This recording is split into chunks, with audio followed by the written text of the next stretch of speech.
Hey guys, John and Jackie of OpenLove101.com. Welcome to our show.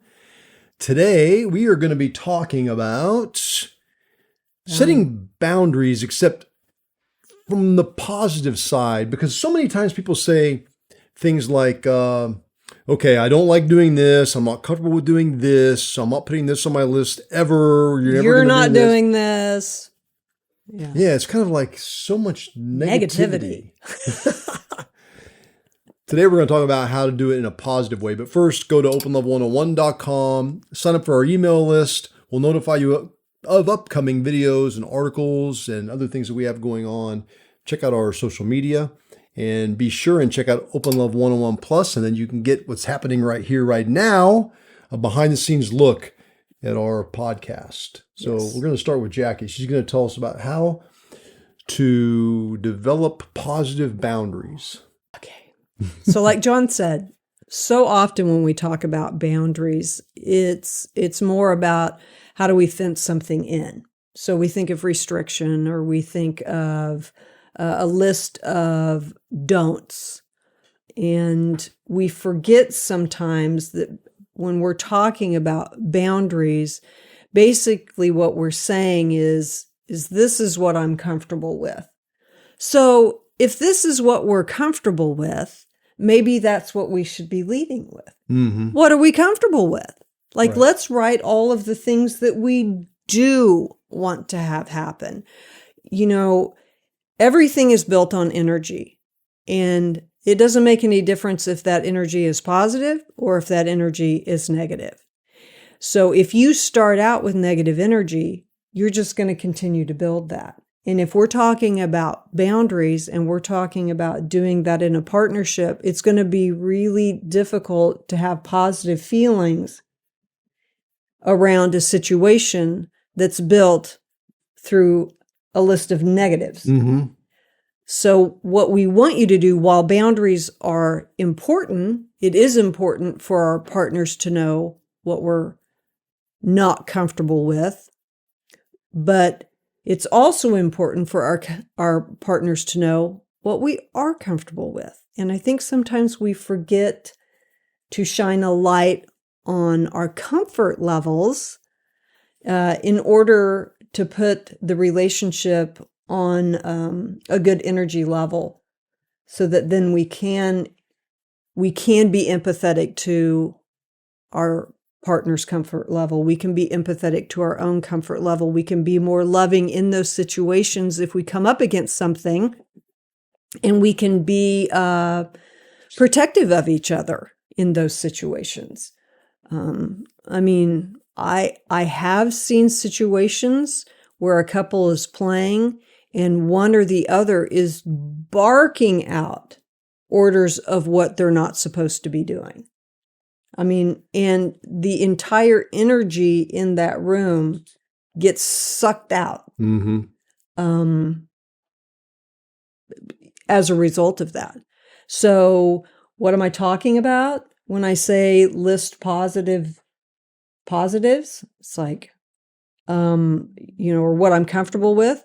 I'm totally comfortable with kissing, or I'm totally comfortable with you kissing or me kissing? With either one of us kissing. I'm totally comfortable with us swapping play partners. I'm totally comfortable wearing something sexy. I'm totally comfortable with you talking to somebody of the opposite sex. It's like, what are the ways that we can come together and we know where we're in unison, instead of all of these, things we don't want? What are the things that we do want? Yeah. And how does that change how we go into a play setting?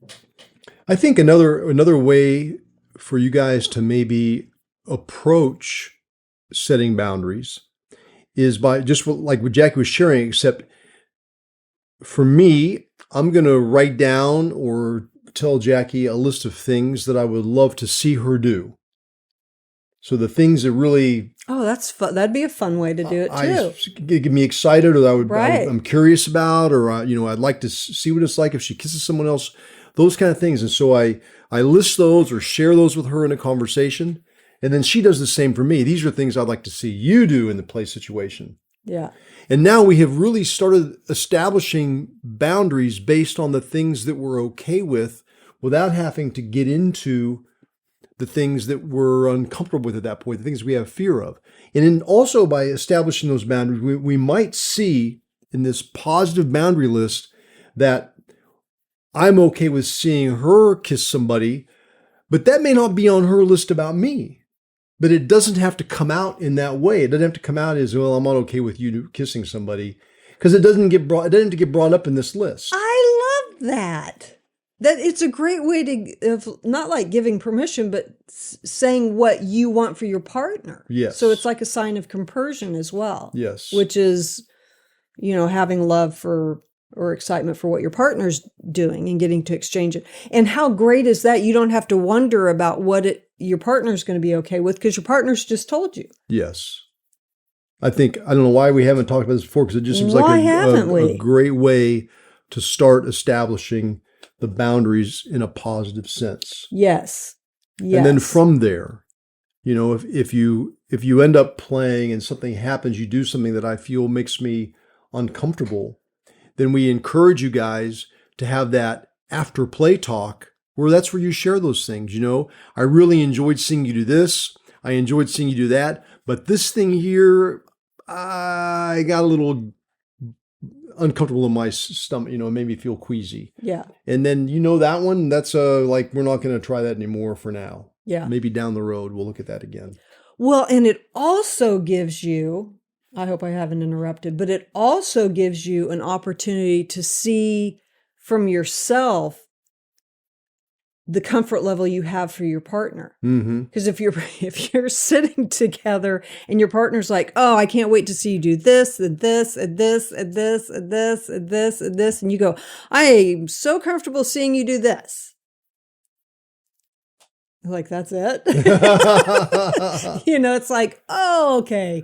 We might need to talk some more, or we might need to see what's going on. Yeah, at that point, maybe that's the time to take a step back and just go try soft swap initially, and don't really do much or anything, and just be in that atmosphere. Because sometimes just being in that sexy atmosphere can encourage you and bring up ideas about things that you would like to learn about, or you're curious about, or you're fantasizing about and want to try. Right. And you maybe just have to talk about it after the fact, and then you try it next time. Right. Because boundaries are fluid and they do change.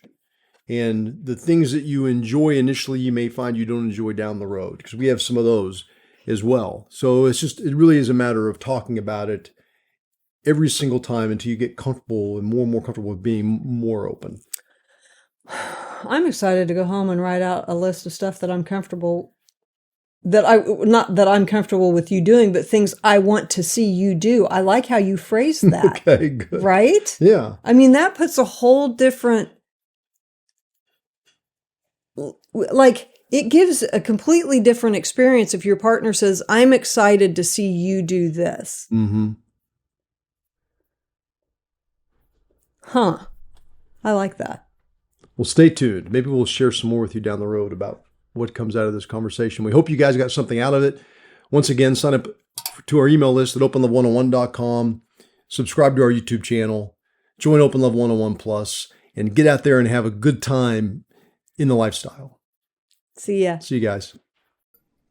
Dang, I learned a lot from that video. Subscribe, and you can learn a lot more.